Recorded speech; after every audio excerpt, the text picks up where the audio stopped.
أعوذ بالله من الشيطان الرجيم بسم الله الرحمن الرحيم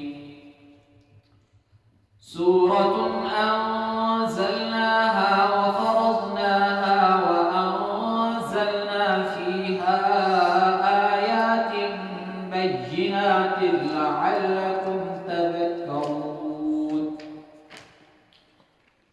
سورة نور یہ مدنی دور کی صورت ہے، یعنی جب رسول اللہ صلی اللہ علیہ وسلم نے مکہ مکرمہ کو چھوڑ دیا، مدینہ ہجرت کر کے گئے، اس دور کی یہ صورت ہے. اس صورت کا اور اس سے پچھلی والی صورت کا آپس میں جوڑ کیا ہے؟ تو پچھلی سورہ مومنون کے اندر مومنوں نے جو کام کرنے تھے ان کاموں کا تذکرہ آ گیا کہ فلاں فلاں کام کرنے ہیں اور فلاں فلاں کاموں سے بچنا ہے. اور آخر میں فرمایا تھا کہ تم نے کامیاب ہونا ہے، اصل جو حقیقی کامیابی ہے وہ مومنوں کی ہی ہے. تو مومن کیا کریں گے تب کامیاب ہوں گے؟ تو سورہ نور بتائے گی، آپ کو کھلا کھلا بتائے گی، کوئی کسی قسم کی بات اس میں چھپی ہوئی نہیں. قانون دے گی آپ کو سورہ نور کہ کون سے ایسے کام آپ کرو گے کہ آپ کا معاشرہ بنے گا، آپ کا گھر بنے گا. یاد رکھیں، معاشرہ بننے کے لیے گھر کا بننا ضروری ہے اور گھر کے بننے کے لیے افراد کا بننا ضروری ہے. جب ہر گھر سے صبح ایک چور نکلے تو بازار اور معاشرہ چوروں کا ہوگا یا نیک لوگوں کا ہوگا؟ ایک آدمی صبح اپنے گھر سے نکالے لوگوں کو، ہر گھر سے نیک آدمی نکلے تو بازار کس کا ہوگا؟ نیک لوگوں کا ہوگا. آج جو معاشرہ بگڑا ہوا ہے، ہر ایک انسان یہی تصور کرتا ہے، اپنے دل میں یہی بات لاتا ہے کہ معاشرہ سارا بگڑا ہوا ہے. وجہ کیا ہے؟ کہ انسان اپنے نفس کو نہیں سدھار رہا، اپنے گھر کو نہیں سدھار رہا. جب ہر انسان اپنے گھر کو سدھارنے والا ہو جائے، آپ دیکھیں معاشرہ بنتا ہے نہیں. قرآن کی تعلیمات کو، قرآن کے احکامات کو چھوڑ دیا ہے. یہی وجہ ہے کہ گھر بھی بگڑ گئے ہیں، معاشرہ بھی بگڑ گیا ہے، افراد بھی بگڑ گئے ہیں. آج اولاد ہے تو نافرمان ہے، بھائی ہیں کہ دوسرے بھائی کو دیکھنا گوارا نہیں کرتے، اور اسی طریقے سے بہنیں ہیں، ایک بہن دوسری بہن کو دیکھنا گوارا نہیں کرتی. وجہ کیا ہے؟ قرآن تعلیمات سے دور ہے.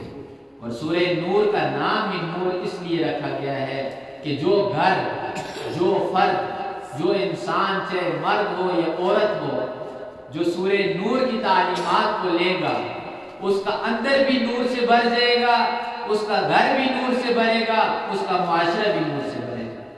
اس کا نور نام رکھا اس لیے گیا ہے. اللہ نور السماوات والارض، اللہ نور ہی نور ہے، اور اللہ کے احکامات جو ہیں وہ بھی نور ہیں. تو جو کوئی ان احکامات کے عمل کرے گا اس کے لیے وہ نور ہی نور ہوگا. اور آپ اگر رسول اللہ صلی اللہ علیہ وسلم کی تعلیمات کو اٹھا کر دیکھیں کتنا زیادہ زور لگا ہے. رسول اللہ صلی اللہ علیہ وسلم فرماتے ہیں کہ لوگوں، اپنی عورتوں کو سورہ نساء کی تعلیم دو اور اپنے مردوں کو سورہ مائدہ کی تعلیم دو. جب آپ مردوں کو سورہ مائدہ سکھلاؤ گے تو آپ کے دسترخوان کے اوپر کبھی حرام نہیں آئے گا، اور جب آپ عورتوں کو سورہ نور سکھاؤ گے تو آپ کی عورتیں کبھی بگڑیں گی. سورہ نور کی یہ روشنی ہے. سب سے پہلی چیز بچے کی تربیت کے اندر وہ ماں کا کردار ہے. جب تک ماں کا کردار درست نہیں ہوگا بچہ آگے تربیت کبھی بھی نہیں پا سکتا. بچے کا والد جو بھی ہو، کبھی اس نے اگر دین کا منہ بھی نہ دیکھا ہو، لیکن اگر بچے کی والدہ اس کے اوپر محنت کرے، بچے کو راہ دکھلائے، بچے کی تربیت کرے، تو وہ بچہ کبھی بھی نہیں بگڑے. تو والد اگر بالکل نیک ہے، پارسا ہے، کوئی گناہ نہیں کرتا، ہر وقت دین کے ساتھ لگا ہوا ہے، لیکن اگر والدہ کا کردار نہیں ہے بچوں کی تربیت کے اندر تو بچہ کبھی بھی پرورش نہیں پا سکتا۔ آپ تو حضرت عائشہ رضی اللہ تعالی عنہ کی تعلیمات کو اٹھا کر دیکھیے، انسان کی آنکھیں کھل جاتی ہیں۔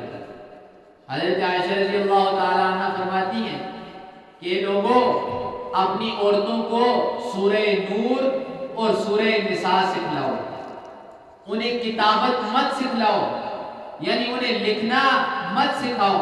کیوں؟ فتنے کا زمانہ ہے، یہ عورتیں فتنے میں پڑ جائیں گی۔ اور حضرت عائشہ یہاں تک فرماتی ہیں کہ اپنی عورتوں کو بالا خانوں کے اندر مت رکھو، یعنی دوسری منزلوں کے اندر، وہاں سے وہ تانکا جھانکی کریں گی تو کیا ہوگا؟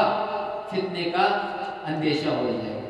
آپ رسول صلی اللہ علیہ وسلم کے زمانے کو اٹھا کر دیکھیں، عورتیں مسجد نبوی کے اندر آیا کرتی تھی نماز پڑھنے کے لیے، لیکن بعد میں جب دور اور آ گیا تو صحابہ نے منع کر دیا ان کو۔ وجہ کیا تھی؟ فتنے کا خطرہ کہ فتنہ برپا ہو جائے گا، اس لیے منع کیا گیا۔ تو فرمایا کہ سورۃ انزلناہا، ہم نے اس سورت کو نازل کیا ہے۔ اس سورت سے مراد یہ سورہ نور۔ وفرضناہا، اور ہم نے فرض کیا ہے اس کو۔ کیا مطلب؟ اس سورت کے اندر جو احکامات ہم نے رکھے ہوئے ہیں وہ کیا ہے؟ فرض ہے، یعنی ان کے اوپر عمل کرنا ضروری ہے۔ اور فرض وہ چیز ہوتی ہے جس کو آپ کسی صورت میں بھی چھوڑ نہیں سکتے۔ اب نماز انسان کے اوپر فرض ہے نا، کسی حالت میں انسان سے نماز معاف ہے نہیں، آپ نے ہر حال میں پڑھنی ہے۔ کھڑے ہو کر نہیں پڑھ سکتے، بیٹھ کر پڑھیں، بیٹھ کر نہیں پڑھ سکتے، لیٹ کر پڑھنی ہے، لیکن پڑھنی آپ نے ضرور ہے۔